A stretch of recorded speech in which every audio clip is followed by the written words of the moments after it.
हातमा। Hi friends, नमस्ते and good morning once again.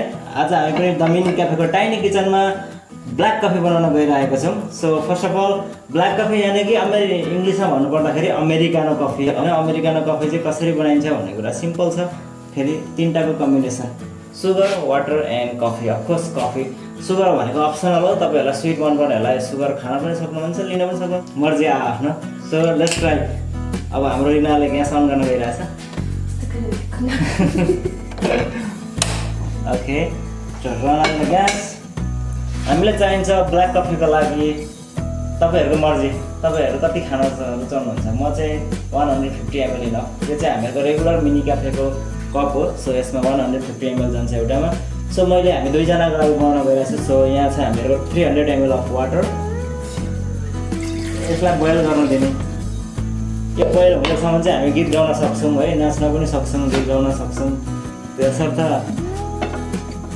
केही ज्ञानगुन्जा कुरै गरौँ न त होइन। अमेरिकानोलाई नै एउटा इक्जाम्पल भनेर है। फर इक्जाम्पल सम्झौँ कि अब लाइक अमेरिकानो कफी पनि एउटा जिन्दगीको एउटा सबै जिन्दगीमा आएको उतार चढाव भएको समीक्षणमा जिन्दगी भने जस्तै एउटा जिन्दगी रहेछ कि। सम्झौँ कि एकछिनको लागि यो अहिले भर्खर हामीले हालेको चाहिँ यो पानीलाई चाहिँ हामीहरूको जन्मिँदाखेरिको भर्खर जन्मिएको शिशुको शरीर के, जसमा चाहिँ कुनै पनि कुरा त्यो न दुःख भएको हुन्छ उसले, न सुख भएको हुन्छ, न राम्रो केही पनि हुँदैन, जजमेन्ट बिनाको जिन्दगी हुन्छ। सो त्यसैलाई चाहिँ अब बिस्तारै पानी साङ्लो पानी जस्तै हुन्छ नि त, कलरलेस, टेस्टलेस है। बिस्तारै हामी त्यसमा चाहिँ अब अलिअलि बुझ्नु हुन थालेपछि हामीहरूलाई सुख र दुःखको अनुभूति हुन जान्छ। सो अब म दुःखलाई खोल्दैछु ल। दुःख हो यो चाहिँ हामीहरूको इन्स्ट्यान्ट कफी हो, जो चाहिँ नेस्क्याफे युज गर्छौँ हामी जेनरली यहाँ है। सो द कफी यति खायो भने यति चितो हुन्छ कि दुःख त्यो हामीहरूले कुनै दुःखहरू चाहिँ टक्क आइपर्दाखेरि त्यसको एन्सर थाहा नहुँदाखेरि त आत्तिन्छौँ नि हामी, त्यस्तो चितो हुन्छ। तर यसमा हामी ठक्कसँगले अब 150 ml मा चाहिँ टक्क एउटा टी स्पुन मात्रै दुःख मिसायौँ भने यसको समीक्षण भएर बनिन जान्छ हामीहरूको अमेरिकानो।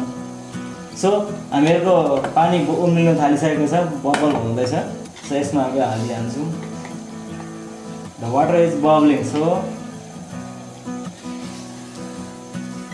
यसमा 2 कपको लागि 2 टीस्पुन हाल्दै मैले। ल लास्टको पनि निकाल्दै यसलाई बन्द गरेर राखिदिउँ। अब चाहिँ दुःखमा हल्का सुखलाई भयो नि, सुखको पनि समीक्षण गरौँ न त होइन। सुखलाई मान्नु एकछिनको लागि चिनी। म त्यति सुगर खाँदिनँ, त्यही भएर अब सायद सुख मन नपरेर होला है। 1.5 चम्ची मात्रै चिनी हाल्न गइरहेको छु, अलिकति स्ट्रङ कफी मनपर्ने हुनाले। सो हामीहरूको सिक्रेट अब मिनी क्याफेको सिक्रेट रेसिपी यानि कि एडिसनल लुक्सको लागि तपाईँहरूलाई सुगर कति मनपर्छ होइन, सुगर मन पर्दैन भने लिमिटमा गर्न सक्नुहुन्छ।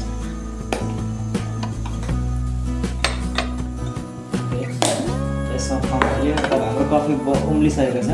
सो कति छिटो बनिन्छ है उम्लिसकेको कफी। ल अब म ब्ल्याक कफी पोर गर्न गइरहेको छु अरू साथीहरू। ल सुख दुःख र शरीरबाट बनेको जिन्दगी यानि कि अमेरिकानो। अमेरिकानो ब्ल्याक कफी 2 प्रकारको हुन्छ। एउटालाई भनिन्छ एक्सप्रेसो होइन। Espresso single shot, double shot भनिन्छ। त्यो चाहिँ एकदमै तितो हुन्छ। त्यसमा चाहिँ प्योर कफीको सर्ट मात्रै हुन्छ, त्यही कारण त्यसलाई एक्सप्रेसो भनिन्छ।